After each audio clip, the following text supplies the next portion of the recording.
अस्सलाम वालेकुम प्यारे दोस्तों, आप ये कहानी YouTube channel AI story hub से देख रहे हैं। अगर आप और कहानियाँ देखना चाहते हैं तो इस चैनल को सब्सक्राइब, शेयर और लाइक करें। शुक्रिया। मियाँ करमदीन बुजुर्ग आदमी थे और तवील अरसे से चौधरी नवाज के अस्तबल में मुलाजिम थे, जहाँ जानवरों की रखवाली, उनके खाने पीने और सफाई सुथराई का बेहद ख्याल रखते थे। चौधरी साहब बहुत रहमदिल इंसान थे। गांव के लोगों के साथ साथ वो अपने जानवरों से भी बहुत मोहब्बत करते थे और उनको किसी तकलीफ में नहीं देख सकते थे। जानवर भी उनकी बात समझते थे।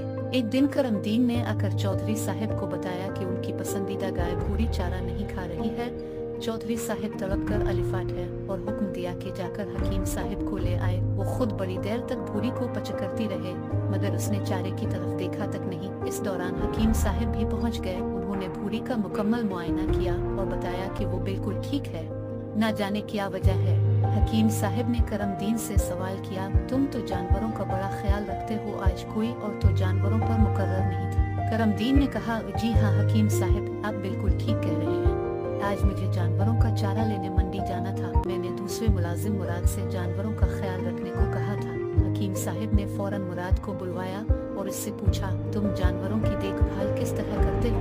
भूरी चारा नहीं खा रही है, तुमने भूरी के साथ कोई मारपीट तो नहीं की? मुराद बेवकूफों की तरह मुंह खोले सवाल समझने की कोशिश कर रहा था कि चौधरी साहब की गजबनाक आंखें देखकर उसकी समझ में हकीम साहब का सवाल आ गया। उसने गिड़गिड़ाए हुए लहजे में कहा, जनाब, मैं जानवरों को चारा डाल रहा था कि अचानक भूरी ने मुझे टुकर मार दी। मैं बचते बचते भी गिर पड़ा। मैंने फौरन छड़ी अलिफाटाई और 2-4 उसकी कमर पर जड़ दे। चौधरी साहब ने हाथ बढ़ाकर पीछे से मुराद की गर्दन पकड़ ली। हकीम साहब ने मुश्किल से उन्हें ठंडा किया और मुराद से कहा, बेटा, इंसानों की तरह जानवरों में भी इज्जत नफस का मादा होता है। वो तुमसे नाराज है, इसलिए चारा नहीं खा रहे। मुराद ने सादगी से कहा, हकीम जी, भूरी ने पहले मुझे टुकर मारी थी। मुराद की बात पर सब हंस पड़े। हकीम साहब ने मुस्कुराते हुए कहा, बेवकूफ इंसान, जानवर चूंकि बेजुबान होते हैं तो वो खुशी या प्यार में टुकर मारते या लिपटते हैं। भूरी ने तुम्हें हल्की से टुकर मारी थी। खुद अगर ये गुस्से में होती तो ऐसी भरपूर टुकर मारती कि तुम अलिफाटे भी नहीं सकते थे।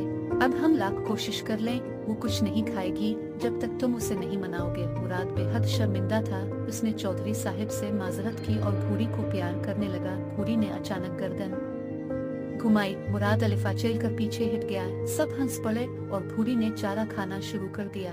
अगर ये कहानी अच्छी लगी हो तो इस चैनल को सब्सक्राइब, लाइक और आगे शेयर करें। शुक्रिया।